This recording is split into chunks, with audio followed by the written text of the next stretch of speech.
નમસ્કાર, પ્રાર્થના સંદેશ ન્યૂઝમાં આપનું સ્વાગત છે। મૌધા તાલુકાના મિયાપુર એટલે કે મણિપુર ગામ નજીક માઇનોર કેનાલમાં અચાનક ગાબડું પડતા હજારો લીટર પાણીનો વેડફાટ થયો। આ ઘટનાથી ખેડૂતોને ભારે નુકસાન વેઠવું પડ્યું। મળતી માહિતી મુજબ ગામના તળાવનું વધારાનું પાણી ગામમાં ન ઘૂસે તે માટે પંચાયત દ્વારા કેનાલની નીચેથી ભૂંગળા નાખવામાં આવ્યા હતા। ખેડૂતોનો આક્ષેપ છે કે આ કારણે કેનાલની રચના નબળી પડી અને ગાબડું પડ્યું। કેનાલનું પાણી આસપાસના ખેતરોમાં ફરી વળતા તમાકુ અને ઘઉંના ઊભા પાકને ભારે નુકસાન થયું છે। ખેડૂતોનું કહેવું છે કે પાણી ભરાઈ જવાથી પાક બગડી ગયો છે અને તેમની મહેનત પર પાણી ફરી વળ્યું છે। ખેડૂતોના જણાવ્યા મુજબ આ કેનાલમાં અગાઉ પણ લીકેજ અને ગાબડા પડવાના બનાવો બની ચૂક્યા છે, છતાં તંત્ર દ્વારા યોગ્ય જાળવણી કરવામાં આવતી નથી। ખેડૂતો હવે તાત્કાલિક મરામત અને નુકસાન પામેલા પાક માટે વળતરની માંગ કરી રહ્યા છે। હવે જોવાનું રહ્યું કે તંત્ર કેટલા ઝડપથી પગલાં ભરે છે। રિપોર્ટર જયદીપ કટારિયા।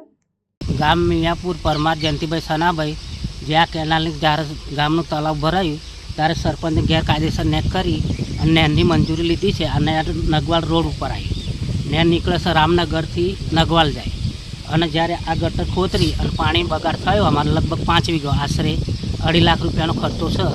તે સરપંચ નેરવાળા ગમે તેમને ખર્ચો આપી દે અને આ પહેલી વખત આ બાજુ તળાવ બાજુ તૂટી હતી કેનાલ અને ફરીને આ બાજુ તૂટી આજ રાત્રે અઠવાડિયા પહેલાં આ સાઈડે તૂટેલી।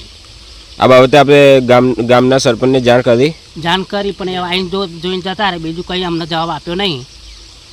શું આપની માંગ શું છે?